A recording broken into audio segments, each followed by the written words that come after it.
इस कार्यक्रम के प्रायोजक हैं कृषि मंत्रालय, भारत सरकार।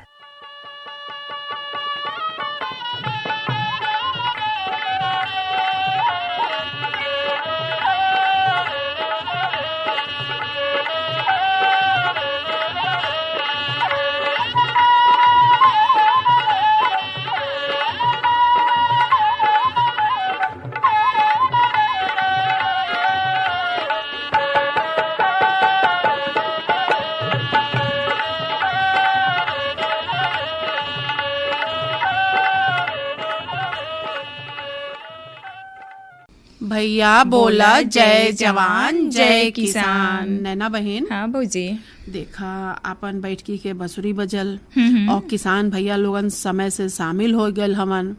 देखा ठंड के मौसम में भी बैठकी में हाजिर होवे का मतलब कुछ अनुभव सुने का मिलेला। बिल्कुल जलेबी भौजी, मौसम के असर न केवल हमनन के स्वास्थ्य पे पड़ेला बल्कि जीव जंतु पशु पक्षी यहाँ तक कि माटी पर भी देखे के मिलेला।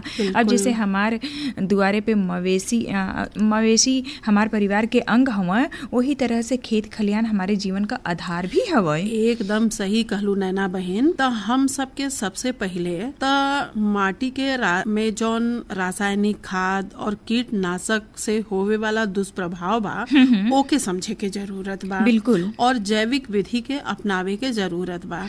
एकरे खातिर एक जागरूक किसान के मृदा स्वास्थ्य कार्ड जरूर बनवावे के चाहिए। मृदा स्वास्थ्य कार्ड बनवावे का उद्देश्य किसानन का उनके खेत के मिट्टी के बारे में सही जानकारी देवे के होएला।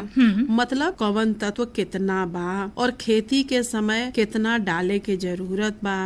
अब जैसे खेत के मिट्टी में कुछ प्रमुख पोषक तत्व होवेला, नाइट्रोजन, फास्फोरस, पोटास, कार्बन, जैविक कार्बन, जिंक, आयरन और कुछ सूक्ष्म पोषक तत्व भी होवेलन। सही बात है। देखा, यह मतलब बा कि मृदा स्वास्थ्य कार्ड से किसानन जान सकेलेन कि माटी कितना उपजाऊ बा, उर्वरक में कितना मतलब उमे कितना उर्वरक का जरूरत बा, असंतुलित बाकी जो संतुलन बा वो नहीं बा के और अनावश्यक उर्वरक न डाले के चाहिए। ऐसे का समझा, ऐसे का होई कि कम खर्च से बचल जा सकत हम, फसल उत्पादन में बढ़ोतरी होई और साथे साथे माटी के गुणवत्ता भी लंबा समय तक बनल रही। बिल्कुल सही कहलू हा कि अगर हम लोगन अपन माटी के गुणवत्ता के समझल जाई ना तो ओमे जौन हम लोगन के यूरिया खाद, जैविक खाद जौन भी डाले के बाद ओमे होवे वाला खर्च के अनुरूप ही हम लोगन मात्रा के समझ के डालल जाए। उसे का होई कि सही बात है कि अपन इतना ही नहीं, जो अनाज उपजी वह देखा गुणवत्ता युक्त रही। बिल्कुल। नहीं तो का होला कि बहुत ज्यादा रसायन डालने से का होला कि उसका जो गुणवत्ता होला वो खत्म हो जाला एकदम। और खाली अनाज के ही नहीं ना, देखा ज्यादा खाद होए से माटी के भी गुणवत्ता खराब हो जाला। बिल्कुल बिल्कुल। यही से कहल जाला ना कि हम सब अपन बैठकी में जौन भी चर्चा करी ला जा ओके अपने खेती के ओमे अमल भी करे के चाहिए। बिल्कुल है ना। और बैठकी में देखा यही से जुड़ल चर्चा खातिर अपन मुनई भैया पोषक तत्व प्रबंधन के लिए मृदा परीक्षण आवश्यक ए विषय पर चर्चा करत हमन BHU कैंपस बरकछा के वरिष्ठ वैज्ञानिक डॉक्टर आशीष लटारे से। अच्छा, तो हम कहब ना पहले ये चर्चा सुन लिहल जाई, फिर आगे अपन बैठकी तो बढ़बे करी। हाँ चला। किसान भाई लोग देखें, हम लोगन खेती बाड़ी से जुड़ल है और अगर खेती बाड़ी हम लोगन करत है, हम लोगन के अगली फसल का खेती करे के बाद तो एकरे बदे हम लोगन के मिट्टी का परीक्षण जरूर करावे के चाहिए। तब मिट्टी का परीक्षण हम लोग कैसे कराई, मिट्टी परीक्षण में का सावधानी हम लोग बरती, आज एकरे बारे में हम लोग जानब। आज हमार संपर्क हो गल बा डॉक्टर अध्यापक हम और आपसे ही हम लोग आज जानब कि कैसे हम लोग माटी का परीक्षण करी, का में सावधानी रखी, वही के हिसाब से अपने खेत में हम लोग खाद या जौन भी रासायनिक उर्वरक है ओकर प्रयोग करी। डॉक्टर साहब नमस्कार। नमस्कार जी, नमस्कार।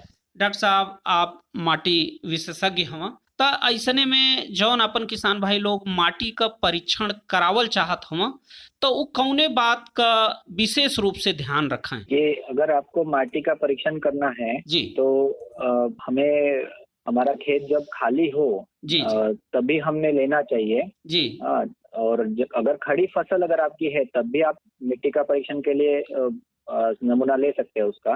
लेकिन अगर आपका पीक अगर उसमें है, जी जी धान गेहूं अगर आप उसमें है, तो आप धान गेहूं के पौधों के बीच में से ही आप मिट्टी ले सकते हैं। जी जी और खड़ी फसल से नमूना जनरली नहीं लेना चाहिए।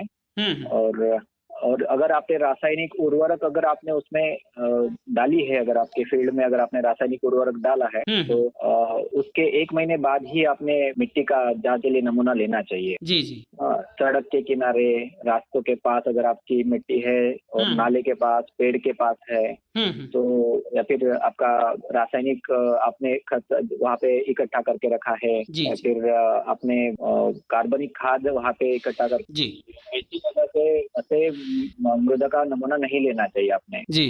और जैसे रासायनिक उर्वरक की बोरी वगैरह रखते हैं हम लोग, कहीं बैटरी रखते हैं, कहीं डीजल रखते हैं, जी जी कहीं तेल भी रखते हैं। हाँ। या फिर ऐसी जगह से भी हमने नहीं लेना चाहिए हमारा मिट्टी का नमूना। जी जी।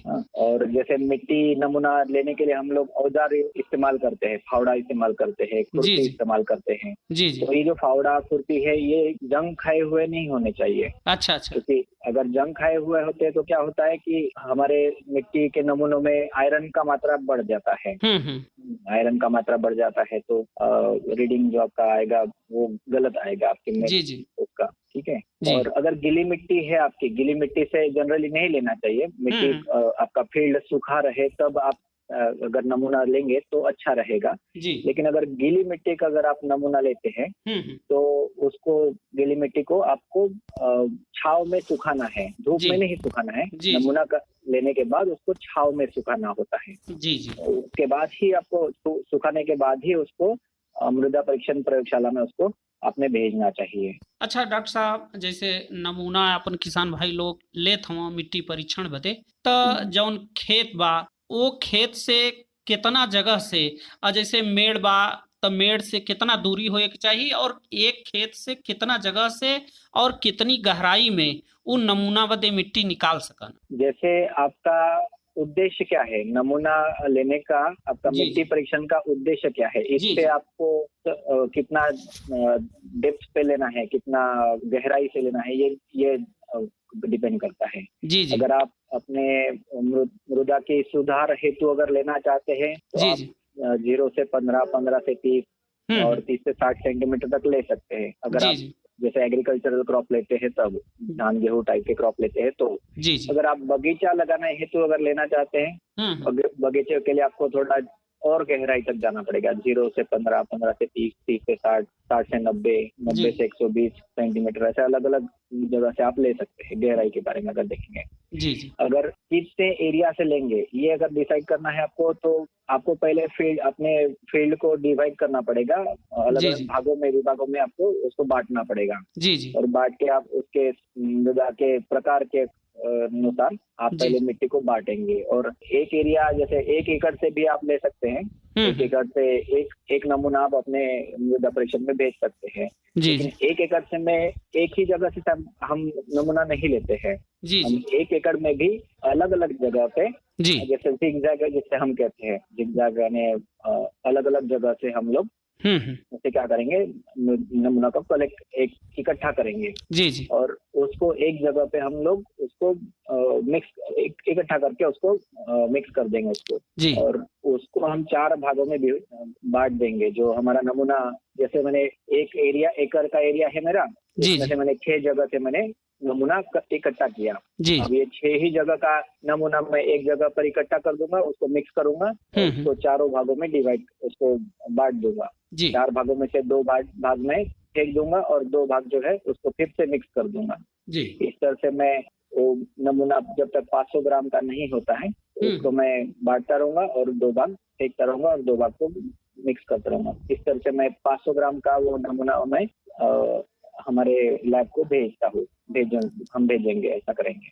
जी। अच्छा, नमूना जब एकत्रित हो जाला डॉक्टर साहब, तो ओके कहाँ अपन किसान भाई लोग माटी का जांच करावे बदे कौने प्रयोगशाला में भेज सकन, कौन कौन जांच वो करा सकन? ये नमूना आप लोग डिस्ट्रिक्ट सॉइल टेस्टिंग लेबोरेटरी में भेज सकते हैं। अपने अपने जिला की मृदा परीक्षण प्रयोगशाला में आप भेज सकते हैं, जहाँ पे आपको फ्री ऑफ कॉस्ट आपको मिल जाता है, आपका रिपोर्ट मिल जाता है जी। और हर जिले में एक कृषि विज्ञान केंद्र होता है जी जी। तो कृषि विज्ञान केंद्र में भी लेबोरेटरीज बनाई गई है और जहाँ पे आपको मृदा परीक्षण का रिपोर्ट आपको उपलब्ध मिल जाता है, किसान भाइयों को मिल जाता है जी। और जो मिट्टी की जांच होती है उसमें उसका पीएच देखा जाता है, उसके बाद उसकी सॉल्ट कितना है उसमें वो देखा जाता है, नाइट्रोजन कितना है, फास्फोरस कितना है, पोटेशियम कितना है और माइक्रोन्यूट्रिएंट में जिंक कितना है, सल्फर कितना है, ये देखा जाता है और इनका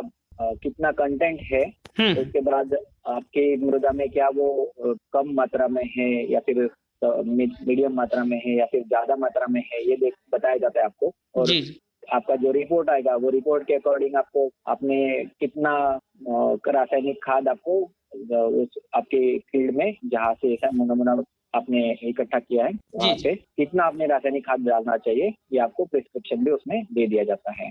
अच्छा, ये भी बताओ जला कि आप एक खेत में एक प्लाट में इतना रासायनिक खाद का प्रयोग कर सकला। अच्छा, प्रमुख रूप से कौन कौन तत्व का कमी आवल है और वो तत्व का पूर्ति अपन किसान भाई लोग अपने खेत में कैसे कर सकन डॉक्टर साहब? जैसे देखिए हम जैसे ग्रीन रिवोल्यूशन जैसे हम कहते हैं, जिसमें छोटी जाति की वैरायटीज भारत में रिलीज हुई थी जिसके प्रोडक्शन बढ़ गया। तो उससे पहले हम लोग क्या करते थे कि कार्बनिक खाद हम ज्यादा अप्लाई करते थे, कार्बनिक खाद हम ज्यादा जमीन में डालते थे, लेकिन अब उसके बाद हम लोग यूरिया डीएपी का मात्रा हम लोग ज्यादा डाल रहे हैं खेतों में, क्योंकि यूरिया डालने से नाइट्रोजन पौधों को मिल जाता है, नाइट्रोजन से प्रोटीन बढ़ता है और प्रोटीन से पौधे जल्दी तेजी से बढ़ते हैं और हरे हो जाते हैं, क्योंकि उसमें क्लोरोफिल कंटेंट एक होता है। तो नाइट्रोजन का इस्तेमाल ज्यादा हो रहा है। बैलेंस्ड रेशो एक होता है, नाइट्रोजन फास्फोरस और पोटेशियम का एक बैलेंस रेशो होता है, जैसे 4:2:1, 4 नाइट्रोजन 2 फास्फोरस और 1 पोटेशियम, इस तरह से बैलेंस रेशो होना चाहिए। तो वो रेशो मेंटेन नहीं हो पाया पिछले कुछ सालों में और हमने जितना ज्यादा हम ले सकते हैं जमीन से उतना हमने लिया। जैसे मैंने एक खेत में धान लिया और गेहूं लिया, मैंने उसमें से निकाला, धान ले लिया मैंने और धान बेच दिया मार्केट में। उसका पुआल जो आया वो पुआल मैंने कहीं और उसको इस्तेमाल कर लिया। गेहूं निकाला, गेहूं मैंने मार्केट में बेच दिया, गेहूं का पुआल मैंने कहीं और इस्तेमाल कर लिया। जो मैंने निकाला उतना मैंने फील्ड में अप्लाई नहीं किया, फिर से उतना कार्बनिक खाद मैंने उसमें नहीं डाला। तो उस वजह से क्या हो रहा है कि नाइट्रोजन, फास्फोरस, पोटेशियम, सल्फर, इनकी डेफिशिएंसी हमारे भारतीय सॉइल मृदा में बहुत सारी हो गई है। ये डेफिशिएंट है ही, लेकिन इसके बाद कुछ माइक्रोन्यूट्रिएंट है जो मिलीग्राम में जरूरत होता है पौधों को। मिलीग्राम 1 kg अगर पौधे का वेट है तो उसमें मिलीग्राम में जरूरत होता है। जैसे जिंक हो गया, बोरॉन हो गया, इनकी डेफिशिएंसी भी अब बढ़ रही है हमारे इंडियन सॉइल्स में। हमारे उत्तर प्रदेश और पूर्वी उत्तर प्रदेश मृदा में भी जिंक और बोरॉन की कमी पाई जा रही है। तो जिंक और बोरॉन के लिए आप जिंक सल्फेट आप फील्ड में अप्लाई कर सकते हैं। बोरॉन का भी आप बोरैक्स, जिसे हम कहते हैं बोरैक्स या फिर सोलिबोर या फिर जिप्सम, हम लोग सल्फर के लिए जिप्सम हम अप्लाई कर सकते हैं। तो जिंक सल्फेट, बोरैक्स और आपका जिप्सम जो है हम लोग जमीन में ऐड करना चाहिए, फील्ड में हमारे ऐड करना चाहिए कि हमारी जिंक, बोरॉन और सल्फर की डेफिशिएंसी कम हो। बिल्कुल सही जानकारी आप अपने किसान भाई लोगन के दिलें डॉक्टर साहब। चलत अंत में का संदेश अपने किसान भाई लोगन के आप देवल चाहिए? जो हम मिट्टी का नमूना लेते हैं, जैसे मैंने बताया आपको 1 एकड़ से मुझे मिट्टी का नमूना लेना है। अब ये अगर मिट्टी का नमूना अगर हमने सही लिया, हमें जो उद्देश्य है, हमारा जो उद्देश्य है मिट्टी का नमूना लेकर मैं उसको जांच कराऊंगा, उसके अकॉर्डिंग मुझे प्रिस्क्रिप्शन मिलेगा और मैं उतना रासायनिक खाद मेरे फील्ड में अप्लाई करूंगा। तो अगर मिट्टी का नमूना अगर हमने सही नहीं लिया तो हमारा ये सारा जो हम करेंगे, कलेक्शन करेंगे, टेस्टिंग के लिए भेजेंगे और उसके बाद हम प्रिस्क्रिप्शन हमारे फील्ड में अप्लाई करेंगे, ये सारा गड़बड़ हो जाएगा। तो इसलिए मिट्टी का नमूना इकट्ठा करना जी। और उसको सावधानियों के साथ उसको कलेक्ट करना, ये बहुत इम्पोर्टेंट टास्क है। बिल्कुल सही बात कहते हैं डॉक्टर साहब। आप जो भी आपने मिट्टी का नमूना लिया है वो एक रिप्रेजेंटेटिव होना चाहिए आपके फील्ड का। बिल्कुल सही मिट्टी जांच बदे नमूना लेवे में सावधानी अगर अपन किसान भाई लोग बरती हैं तब मिट्टी जांच का जो रिपोर्ट आई वो सही आई। आज डॉक्टर साहब आपसे संपर्क भल और इतना बढ़िया जानकारी का बात भइल, एकरे बदे आपके बहुत बहुत धन्यवाद। धन्यवाद सर, धन्यवाद। अरे क्या कर रहा है? इधर हम बोल रहे हैं तेरे बीजू का। उतला बोल रहा है? पक्षियों से तो हम खेत को बचा लेते हैं, पर इन घातक रसायनों से कैसे बचाएं? मतलब? देख बेटा, तू जो ये अंधाधुंध रसायन मिलाता है ना, मिट्टी की सेहत बिगड़ने लगी है। और जब माटी ही कमजोर पड़ जाएगी तो उपज कैसे सेहतमंद होगी? अरे पहले ऐसा नहीं था, पूछना अपने बड़े बुजुर्गों से, कैसे फसल लहलहाती थी, शुद्धता झलकती थी। माटी भी तंदुरुस्त और लोग भी। पहली वाली बात कहा, पर अब तो सब यही डाले हैं। सब नहीं, आज भी लाखों जागरूक किसान परंपरागत विधि से फसल उगा रहे हैं। खर्चा कम और उपज की कीमत भी बेहतर पा रहे हैं। सच है? रे बेटे, एक्सपीरियंस से बता रहे हैं, धूप में बाल सफेद नहीं किए हैं। ठीक है भाई, मैं भी आज से जैविक खेती शुरू करूंगा। माटी से प्रेम की परंपरा है, परंपरागत खेती। नैना बहन। हाँ भौजी। देखा, अभी सुनल गईल वरिष्ठ वैज्ञानिक डॉक्टर आशीष लटारे से मुनई भैया के ज्ञानवर्धक बातचीत। अब आप लोगन के दिहल जाए धन्यवाद एक मन मनसायन के साथ। और मन मनसायन बा ओम प्रकाश और संघाती लोगन के गावल।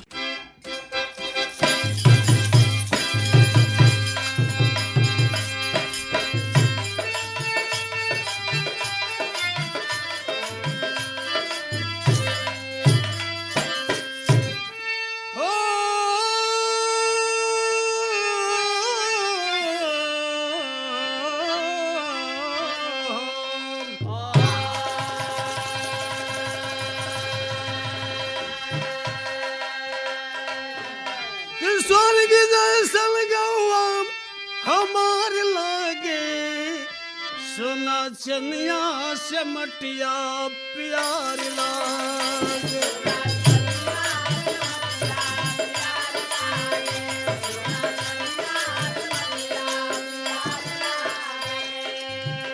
झूमली धरतिया प्यनिधान रंग सुनरिया।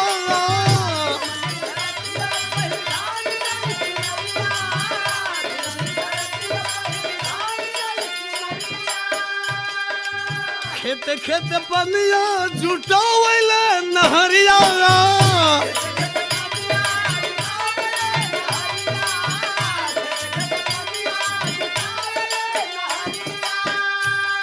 जगमग बिजुल सा सगरो उजियार लागे सोना चनिया से मटिया प्यार लागे।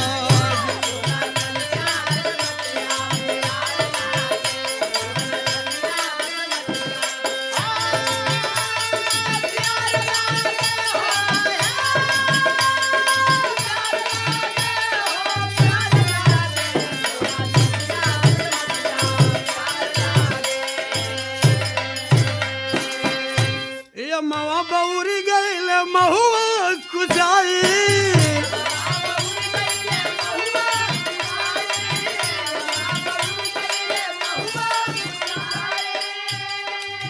फूलन के सुगंध देखा बनवा से आई।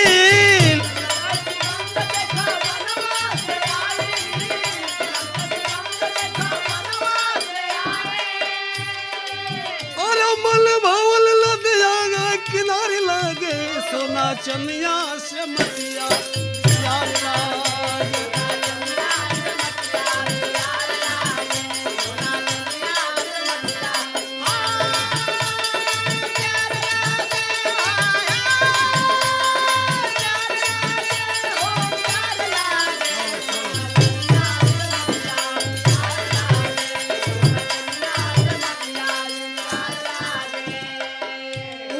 हर से लहरात बा शिवनिया।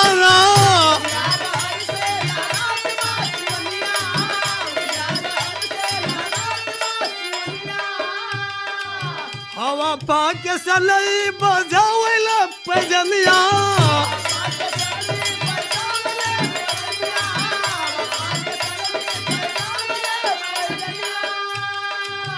बड़ा निक फूल गोभी के कतार लागे सोना चनिया से मटिया प्यार लागे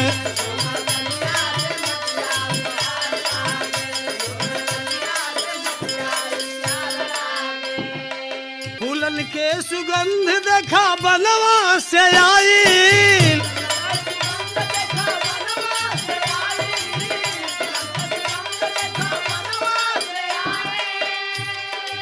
और मल भवल लदिया किनारे लागे सोना चनिया से मटिया प्यार लागे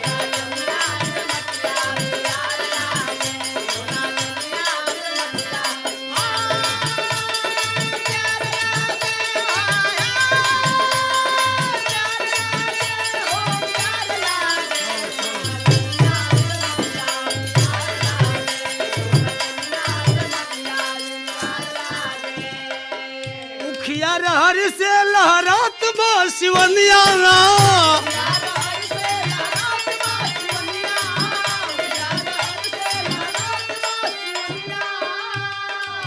हवा पाके सनई बजावेला पैजनिया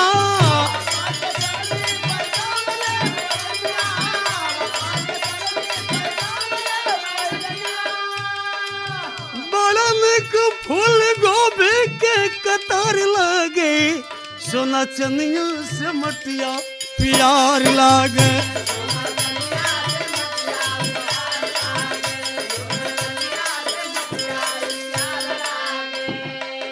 सिरवा पे मटके उठाए चली गोरी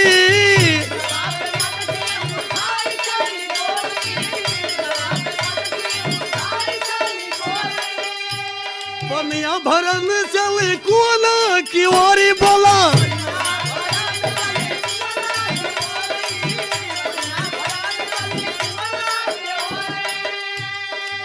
सिरवा पे मटके उठाए चली गोरी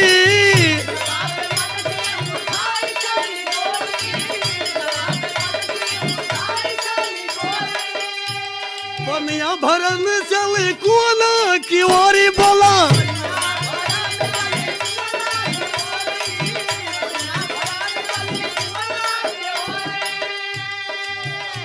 मालूम जैसे कौनो तोहर लागे सोना चनिया से मटिया प्यार लागे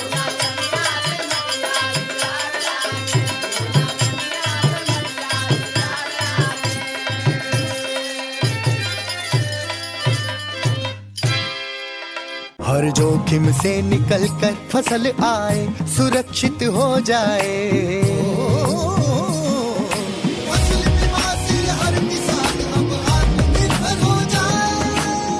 संकट के समय प्रधानमंत्री फसल बीमा योजना किसानों के लिए वरदान है।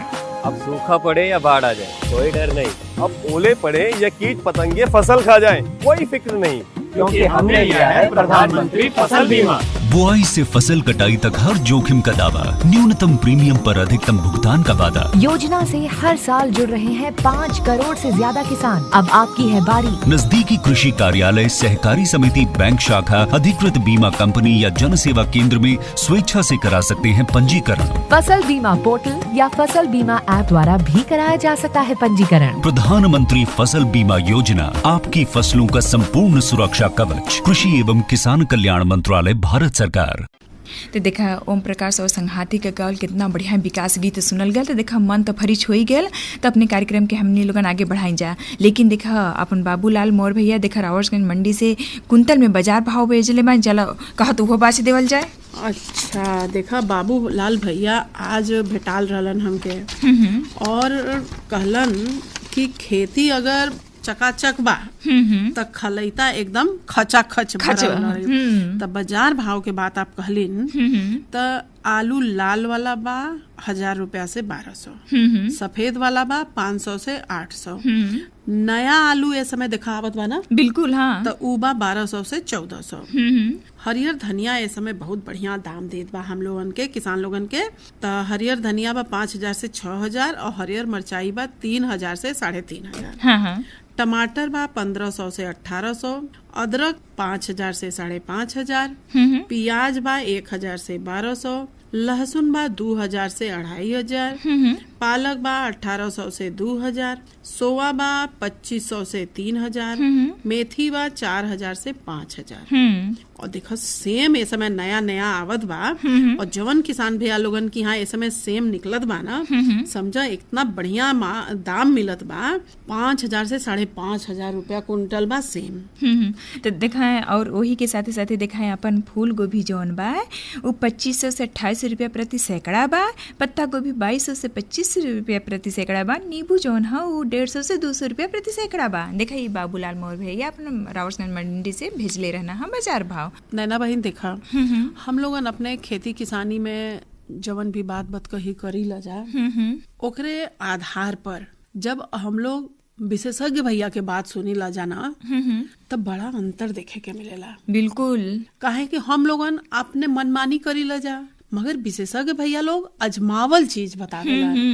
तो आज के हम लोगन के बड़ी बढ़िया भाग रहल है कि वरिष्ठ वैज्ञानिक डॉक्टर आशीष लटारे के सुनल गईल, और आपके जो ज्ञानवर्धक बातचीत रहल है ओके हम लोगन के अपनावे के जरूरत बा, और खेत के माटी कैसे स्वस्थ रहे ए पर हम लोगन के गंभीर रूप से विचार करे के बा, और गंभीरता से अपने माटी का ख्याल रखे के बा। तो देखा हम लोगन अपन बैठकी में शामिल भइली, खेती से जुड़ल चर्चा भइल, और यही तरह के चर्चा हम लोगन रोज अपन बैठकी में करी ला जा।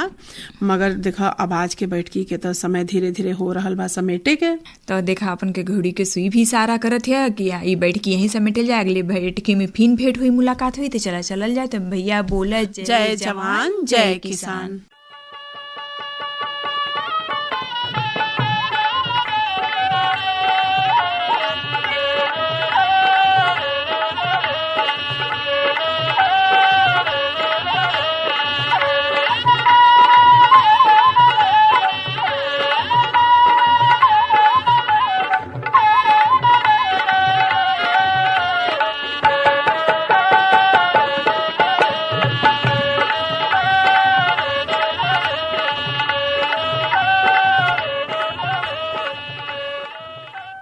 इस कार्यक्रम के प्रायोजक थे कृषि मंत्रालय, भारत सरकार।